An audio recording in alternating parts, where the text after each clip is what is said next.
We know from Rome, palace intrigue is all. Palace intrigue doesn't give you the strongest. It gives you the luckiest, the wiliest, the most ruthless. In late Rome, it came down to clerics on one side, scribes on another, eunuchs on another, all of whom circling around the emperor, who would then be murdered within 2.5 months. I think it became quite extraordinary. Are we anticipating similar turmoil in Beijing and Moscow in the next 20 years?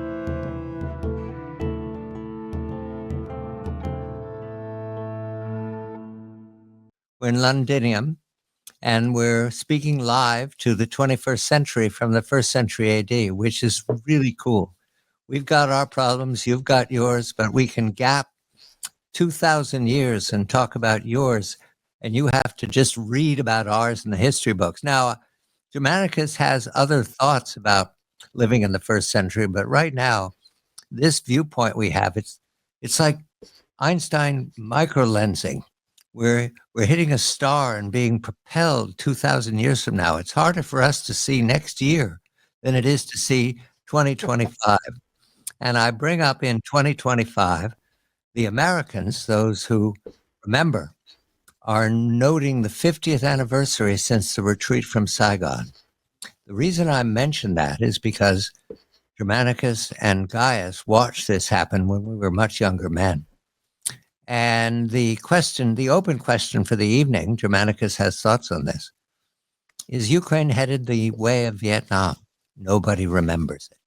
Nobody talks about it. There's a big feature in Science magazine about the effects of Agent Orange. Well, gee, there are other things to say. That was certainly a tragedy. Asking, is it an eco-apocalypse? Is it an ecocide?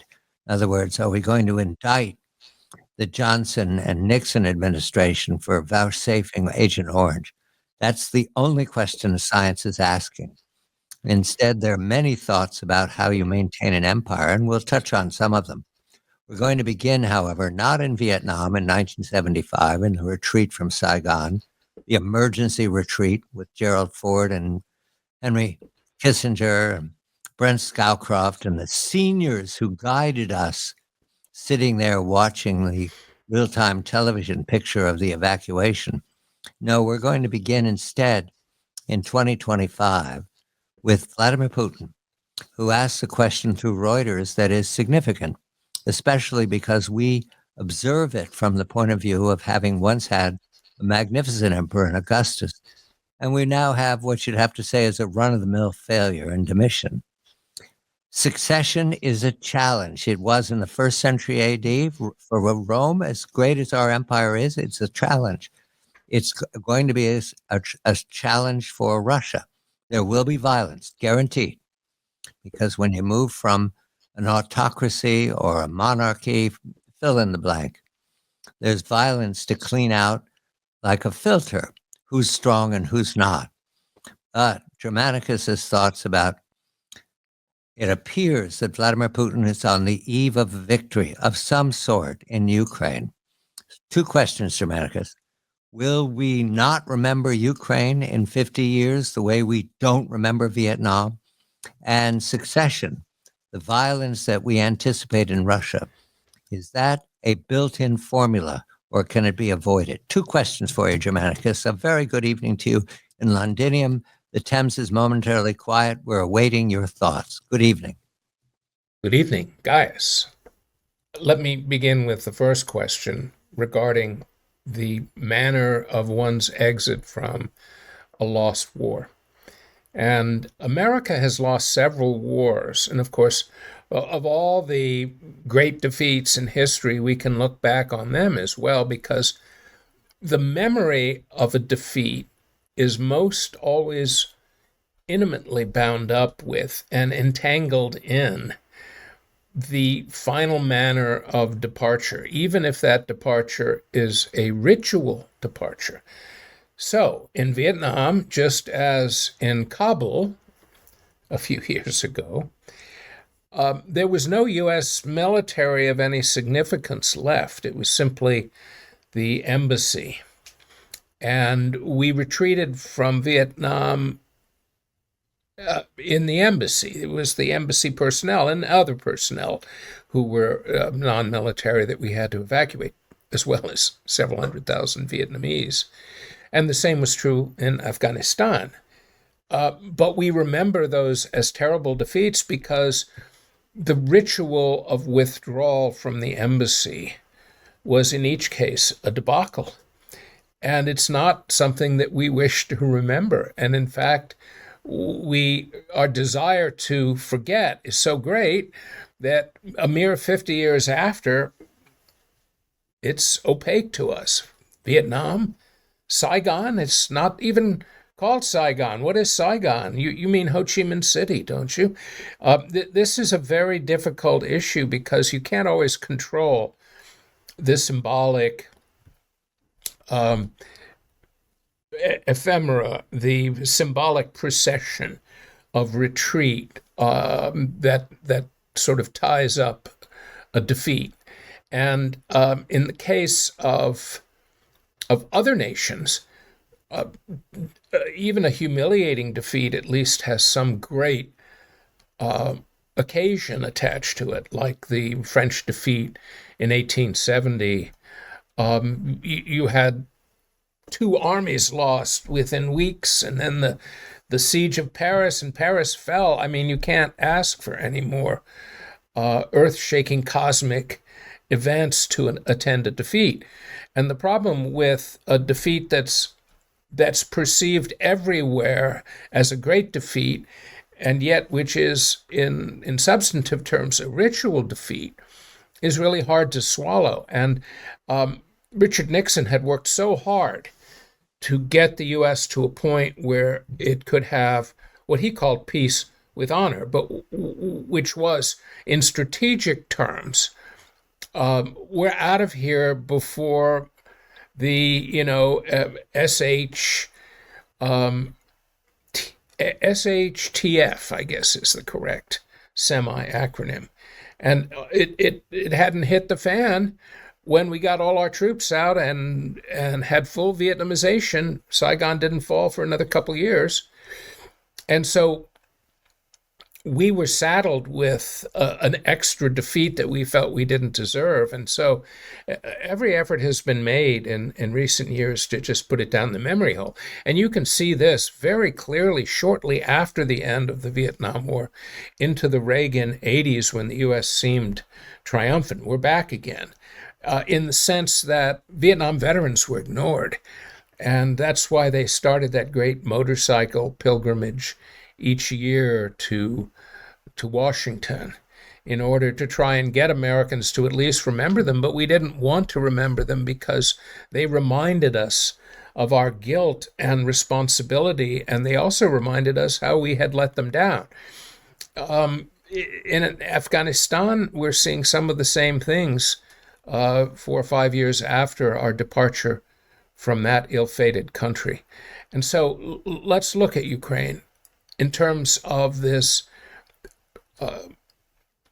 it's not a briar patch. It's sort of it is a thicket, though, where you've tried to get out of a war without looking as though you've been defeated, and then suddenly some great ritual moment of humiliation and shame emerges, which creates, again, using another cliche, an albatross around your neck. And I think that is what, at some point very soon, when it becomes clear to everyone that this war is going to end in Russia's favor, that we'll have to try and get whatever stuff we have there out. And we don't have a lot of stuff in Ukraine, but we'll have to get all those hundreds of American contractors and advisors out because, the United States has already lost scores, maybe several hundred of its own military personnel in Ukraine, and we've been very careful to cover that up. But the last thing we want is to look like here we are, the benevolent comrades upholding Ukraine as it collapses. That isn't going to go down well. So I think the memory of Vietnam is there, but it's there as some terrible totem that we have to avoid at all costs from happening again. And Vladimir Putin, the succession. Let's move to the 2025 challenge. May 9th, next Friday, will be a ceremony that is nearly sacred in Russia. They No, remember it's sacred. It's sacred. of the Great War, the end of the Great War, when Zhukov is my memory on a white stallion paraded down the middle of Red Square. And ever since, 80 years later, the celebration is more and more sentimental, more and more attached to the victory over the Hitlerites, over the Nazis. This year, we're told that Xi Jinping will be present to unite once again the No Limits Partnership. At the same time, there's an article in Reuters, and I don't know why it's there, other than the fact that it is. Europeans have a sense of irony. Putin, at turning 72 recently, is thinking about his succession. And we know that that is the vulnerable moment we know as Romans. We've not yet had a peaceful transition. Suddenly, certain relatives have an experience not unlike dying suddenly. So do we anticipate there will be a similar phenomenon in Russia for the succession to Vladimir Putin? Well, here we come to the great historical truth in the world in which we live, regarding especially the United States and Russia. They're both Roman. It just so happens that the United States is the Western Empire, and Russia is the Eastern Empire, and descended from the Romii, the Romans of Constantinople, the Third Rome. And they have the same double-headed eagle as the Byzantine Romans had for 1,000 years. And we have our own eagle, of course. And what's really interesting about the United States and Russia is to push that correspondence a little bit further, because if we're both like Rome in our slightly different variant ways, then we both have to come to terms with the truth that both Russia and the United States have an emperor system. And in an emperor system, succession, as you pointed out, is an extremely delicate moment fraught with dread possibility.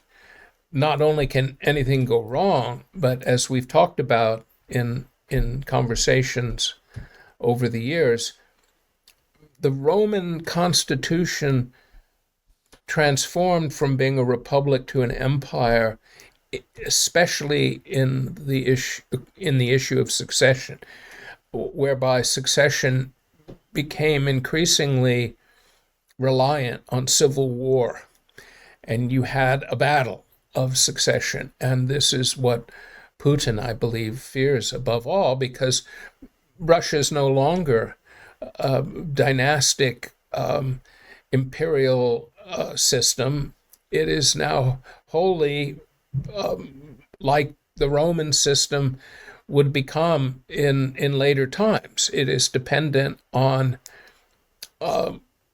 the emergence of the most capable leader. And that usually means, when you use the word emergence, what you're really saying is a civil strife. And in the US, we're very close to that as well, because the imperial system is fraught when it comes to succession. And we've seen that in the last several US elections. And so the US is as vulnerable here as Russia is. Now, going back to the American Republic, of course, you could have a more relaxed succession, because typically through the course of American history, there have been party systems that dominated the government, and their guy would be the successor. So Andrew Jackson, for example, could say that Martin Van Buren will be my successor, and so he was. And the big breakpoints in earlier times in American life came when one dominant party was weakening, and a new dominant party system was going to come into play, like 1896, or especially 1932, maybe 1968, but we haven't had party systems since the 80s, and we're in a place now where each election could go one way or the other, and the drama in the U.S. election is quite perilous. And Putin, looking at the situation in Russia, has to come to the unhappy judgment that here he is now, a tremendously capable leader, emperor, czar, and he needs to find someone who will be as good a steward of Russia as he has been, because under his leadership, Russia has recovered. It's recovered its status, its stature, but it's also recovered its material prosperity and the loyalty of its people.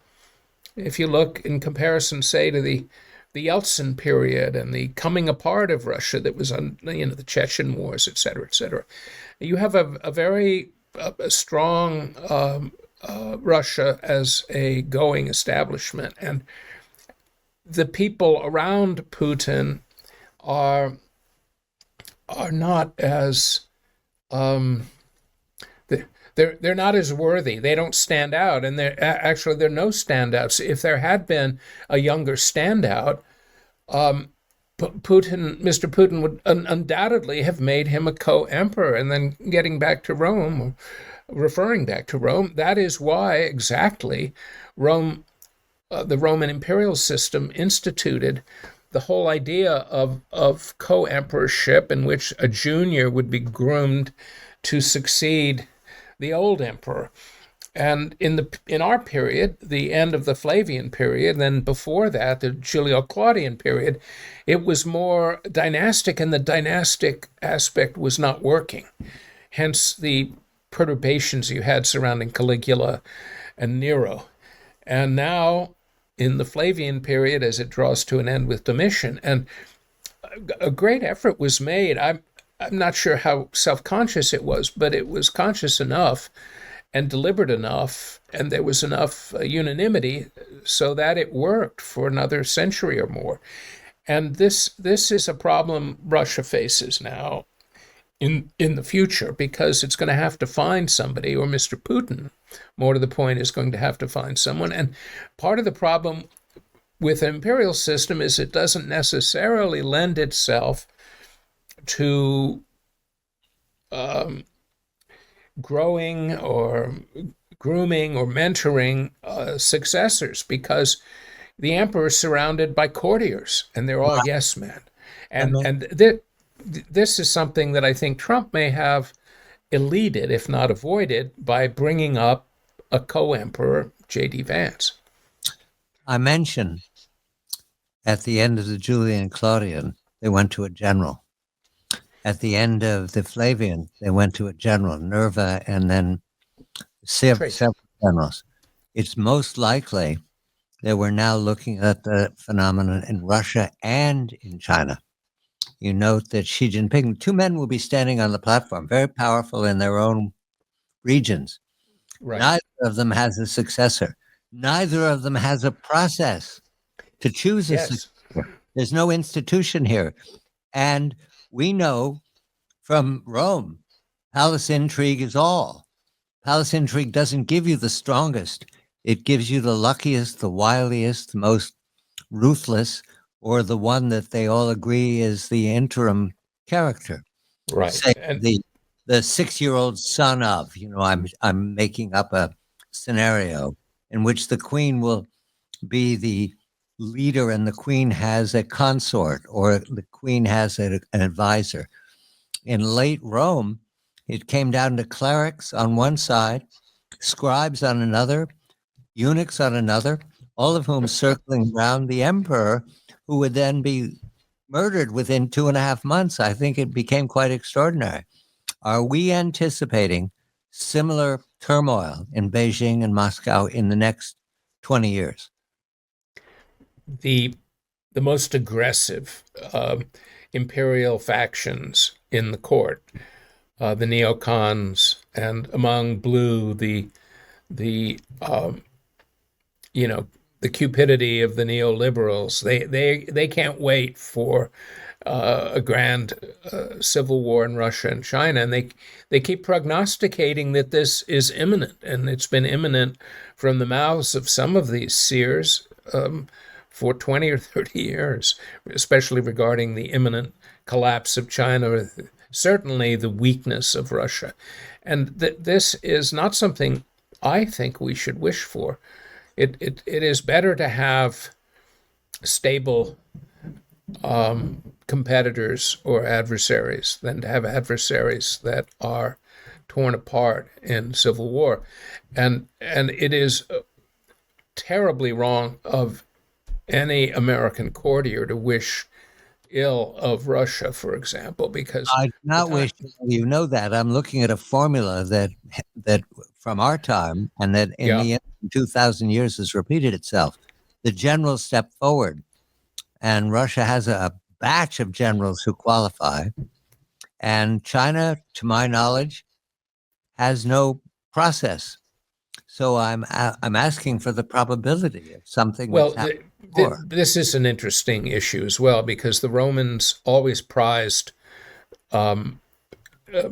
martial capability, martial leadership by the executive.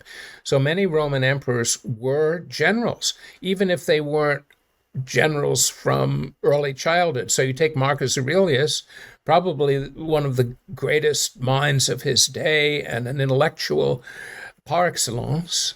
And here he is leading his legions into what is now the Czech Republic to fight the Marcomanni and the Quadi. And this is not something that we have in the United States, and neither Russia nor China has it, because for all the fact that we draw these bright lines between ourselves and these autocrats, the fact is they have created systems like our own in which the military is put to the side. It is required. You do not think it'll be a general in Beijing and a general in Moscow? No, because first of all, in Beijing, you have the dominance of the party, which will reassert itself. And no one wants generals, because the generals from the century of humiliation, if we look back on the warlords I'm and speaking Chiang Kai-shek. With Germanicus in Londinium, and we're having transmission problems. You're back with me now, Germanicus. Yes. Oh, sorry. That's fine. I'm saying I'm just coming to a conclusion, because we're going to move on to the Five Eyes dissenting.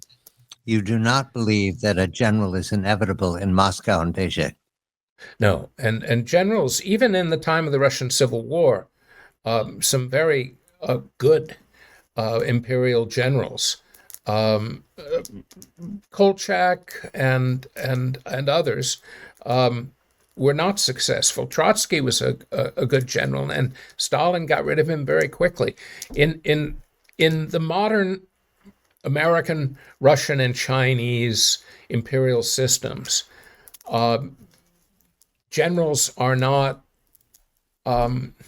developed. They're not advanced, and they're not prepared to be executive leaders. And the U.S. has had few generals anyway. After Jackson and Washington, it had Grant, and then it had Eisenhower. And the idea that you'd have generals in societies constitutionally configured like ours, Russia's and China's, is, if not anathema, it is rare. And there aren't generals in the U.S. today, or admirals, that I know, many of them, they're not up to the job. I'm not looking for trouble for our Constitution. No, I know, but the same is true in Russia. These you haven't had heroic figures that have shown great executive capability, and even the last one I can remember, and you can too, would be Zhukov. You mentioned him. Yes, he was not in a good position to be a leader, because the way those systems worked is that you had a very powerful civilian leadership, and generals did what they're told, and they grew up and were educated to occupy that role and not to exceed it. And I don't see that happening. It would have to be a charismatic young person that Putin would anoint to be the next leader, and I don't see that. Possibly he brought in a technocrat to run the military, but it might be someone like that, and you're more likely to see someone with great managerial skills who's close to Putin being put in that position. That's all I'm saying. I don't anticipate it for several years, however. Putin introduced the topic, not us. We're going to turn to a topic that is presenting itself.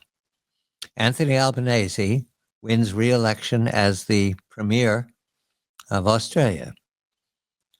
Mark Carney, not a politician, wins a continuation of his premiership in Canada. The vote in Britain, however, not national, local, suggests another direction for Mr. Farage's Reform Party, which I can't define easily. That's on purpose. But it certainly dissents from the overwhelming majority of Labour in Parliament and the ragtag Tories, or what they've become with defections from the Tories to Reform. We've got a mix, in other words, if we just limit ourselves to the Five Eyes that are all democracies. However, there is the fact that Canada has gone out of its way to say this vote is contra America, contra America's choice in 2024. Trump, America's choice. And Albanese in Australia has gone out of its way to say this is contra America's choice. Now, this might be healthy. Right now, there's a bitter tone from Ottawa, and there's not friendly remarks from the very friendly Australia. So I throw this to Germanicus because it might be a sign of the vigor of democracy, and it might be a sign that the strong-handed leadership that Mr. Trump has shown so far is too much for our allies. How do you read it, Germanicus? This is an artifact of British imperial politics, both its triumphs and its tragedies. The U.S. was once part of the British Empire. And I think today, given all that you've just summarized for us, that we should regard Canada, Australia, New Zealand, and Britain as the British Empire, in the sense that their elites are seamless. In fact, when Keir Starmer, British Prime Minister, congratulated Anthony Albanese, he said, long-distance relationships can be the closest of all. And indeed they are. Australians, New Zealanders, or Kiwis, Canadians, all of them dislike the U.S. intently. And a lot of that has to do with, in Canada's case, their proximity, and on Australia and New Zealand and being at the mercy of U.S. largesse. Whereas Britain has somewhat different views. I mean, Britain is split, and the ties between the U.S. and especially England are extremely close historically.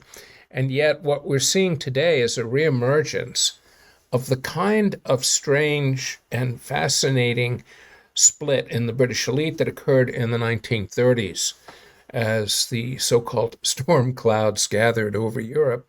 You had on one side British leaders like Chamberlain, who absolutely hated the United States and wanted more than anything not to ever be under the American thumb.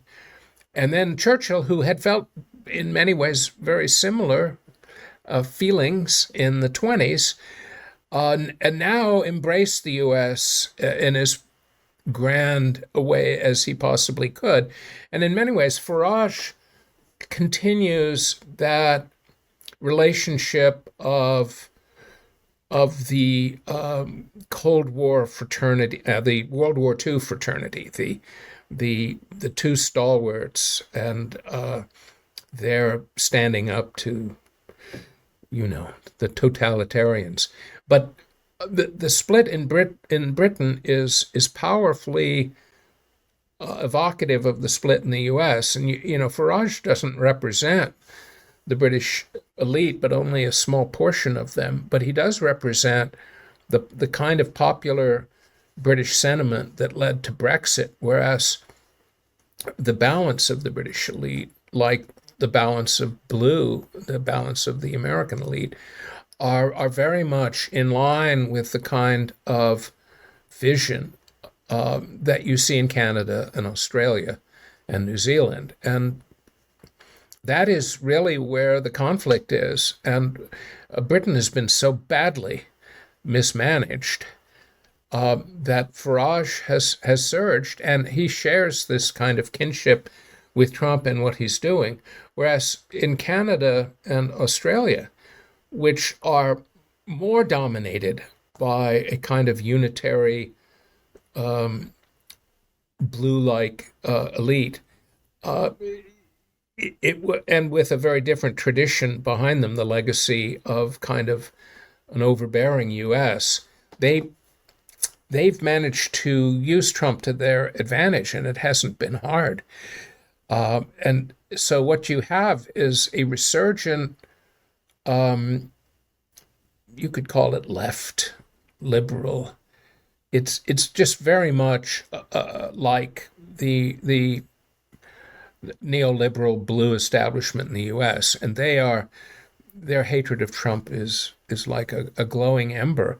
And in Britain, the same is true of the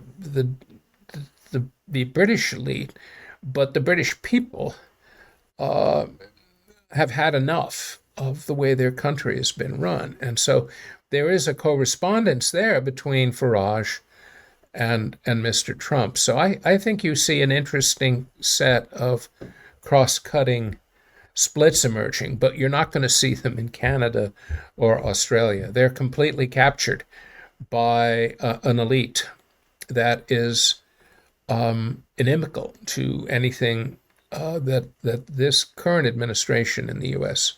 might think or do. Population of the United Kingdom is maybe 70 million. Population of Canada, a little more than 40 million, I believe, and population of Australia, 27 million. New Zealand, I don't have those numbers on the It's the size of Singapore, 4.3 million. Yes. So we're not talking about big numbers. And you've come to convince me that this is healthy, dissent like this. Yes, absolutely. And also about the Canadian vote. Mr. Poilievre did very well. He won ridings in Ontario that had been out of reach to the Conservatives. And there was a bump up of more than 7% in the total. Mr. Carney has the advantage, as Liberals have had the advantage, of Ontario, but at the same time, his victory, I'm told, I'm no tout, I'm just repeating, enjoyed the collapse of the NDP, the Socialist Party.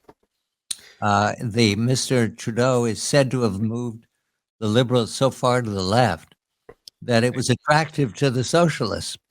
And the votes that Mr. Poilievre picked up out of Ontario, which is the vote, you win Ontario, you win the election. Those were conservative Liberals who found the party moving too far. Well, I just mentioned that they're inside, what is it called, crosstab. There are questions about whether Canada is a strong dissent. Now, Australia, I can't do those numbers. I don't know. Different. Right. Yeah. But if you look at Canada and Australia and New Zealand too, and even Britain, if you look at the Conservatives and the Liberals, they're not that different. You don't have conservatives in these countries like you do in the U.S. No, you have a welfare state. Both. welfare state, but also the what we used to call so recently the woke vision is dominant in all of these countries. So that it wasn't like there was going to be any big change. Farage is something of a change, but Farage is the only one who's closer to a populist, and he doesn't represent a grounded faction with a tradition behind them. He's emerged out of nowhere, and this is the real problem that the British Empire faces: is that it is not really open to change, and it's not really open to any sort of conservative vision, which means that the things that might constrain its future, like economic growth and things like that, that don't happen because of the way the country's run, that tends to bode poorly for Canada, Australia, New Zealand, and the UK. And we're going to spend just a few minutes talking about Attila the Hun, who's a favorite of ours because he challenged the Roman Empire, which at that time, this is the 5th century AD, was divided into two capitals. Rome, of course, continuing its tradition of being the center of the world, and Constantinople, that more than a century had enhanced its population, Greek-speaking, and triple walls, impregnable for the 5th century, impregnable, in fact, for every century until the 15th. You had to be able to cross the Bosphorus. You had to be able to launch an assault from both sides, and no particular barbarian tribe was capable at that level, although they were capable. Well, the question I put to Germanicus is this. The way Rome managed Attila the Hun was to pay him tribute, to send ambassadors to him, to lavish him with gold and silver and gems and silks. Why? Because he had this marauding army, wasn't interested in occupying what it marauded, was interested in commerce, in stealing, in plundering the cities it sacked. Now, there is an argument to say that Rome's riches created Attila the Hun. Heretofore, they'd been a herding people, and they couldn't concentrate power because you would overwhelm the resources available for your horses or your livestock. So they were spread out across some vast plain, the Hunnic plain, it's called sometimes, the Hungarian plain, into Asia. But once they took up the marauding, they could concentrate, and the pay was big. Okay, so the reason I bring this up is that it occurred to me suddenly, America's got this problem. So America is so powerful. The new Rome, we're talking about the new Rome, so powerful that people around the edges have figured out, hey, we don't have to invent anything. We can just steal from them and we'll look all powerful. We can't occupy it. We can't innovate it. We're not going to go for the next round. They will. We'll steal it from them. Anyway, it's a rough analogy, very rough, I understand. But if you had to say what is the equivalent of gold and silver and gems and silk in the 21st century, you would have to say it's the humble silicon microchip. Germanicus, what do you make of the fact that we've created the power of the People's Republic of China and of the Russian Federation and of the European Union and of Mexico? We've created the power because we're so powerful, they steal from us, and that becomes their economy. Well, we got caught, and this is a bit different. I mean, Rome in the 5th century was caught coming apart. And when you're talking about wealth in the later Roman Empire, you're talking about the Eastern Empire and Constantinople. Yes, because that is accurate. I'm not talking about just the Roman side. Yes. Yeah, because the GDP of the East was 20 times, literally 20 times that of the West. So it was easy for Constantinople to pay off the Huns. And in a sense, what Rome had permitted was the decline of the West and the strategic repositioning to the East, which was underway at the time of Constantine. He moved the capital, and so Rome, as Constantinople, meaning the Eastern Empire, was doing very well, and it could certainly afford to allow parasitical nomadic tribesmen with big armies on horseback. They could give them gold. And in fact, it wasn't the Huns. The Huns were just part of a succession of nomadic horsemen that had to be paid off, starting with the Sarmatians, then of course the Huns briefly, and then the Avars. And the Goths don't leave out Alaric. He dead at the bottom of a river somewhere. Right, but I mean, what the Eastern Romans did is they got rid of the Visigoths. They pushed them into the west, and this was going on until the 12th century. You had the Pechenegs and the Cumans. The Cumans eventually became allies of Rome. Now, are we feeding our adversaries? Are we feeding them?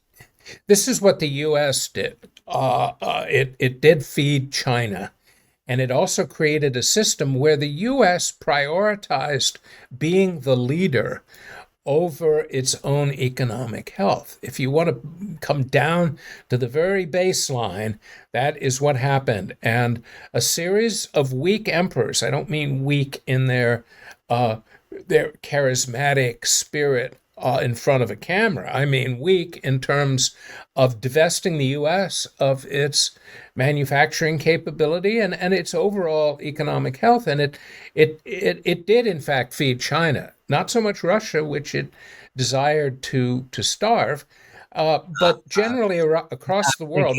Lend-Lease. We fed them with Lend-Lease. They don't. Yeah, but that's way in the past. I'm just thinking about the period after, in the 90s. That's when we were really feeding China, and doing ill toward Russia. But the point is that if you want to look at a strategic repositioning, like Constantine and his successors in Constantinople, you could say that that's what Mr. Trump is doing, because what he is doing is repositioning the U.S. to focus on its strengths and the places that can remain strong, like Japan, South Korea, maybe Canada, certainly Mexico, maybe the addition of large tracts of inhospitable but mineral-rich country like Greenland. All of this is not indicative of imperialism or stupidity. It's very much like what Rome did, because when Rome moved the capital to Constantinople, Rome did not maintain itself as the capital. Throughout much of the later 4th century and all through what was left of the Western Empire's life in the 5th century, the Roman capital was either in Trier under Valentinian III, or it was later in Ravenna, a city surrounded by marshes and thus impregnable, not for its fortifications, but for its remoteness. I think you agree that we're doing the same thing Rome did, and we're doing it bumpily. I think you agree. I'm not sure. No. What I'm saying is the U.S., certainly Mr. Trump's policy toward Europe, could be characterized as, okay, Europe is the Western Empire, and it's an albatross. It's a dead weight, and it's not going anywhere.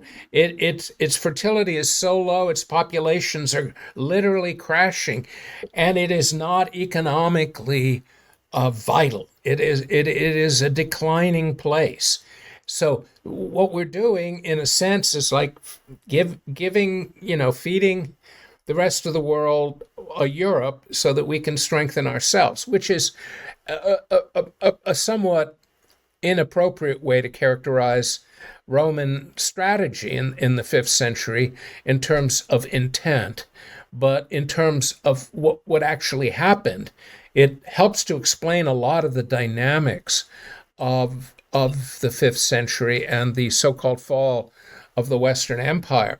And what people worry about today in terms of the fall of the American empire may not actually be in the case, because for the U.S. to push Europe off to the side and feed it to our adversaries, as it were, is perhaps a wise and prudent strategic course for the future. It will strengthen us. I've caught you again. It's 2 weeks in a row, Germanicus, being Mr. Rosy scenario. 2 weeks in a row.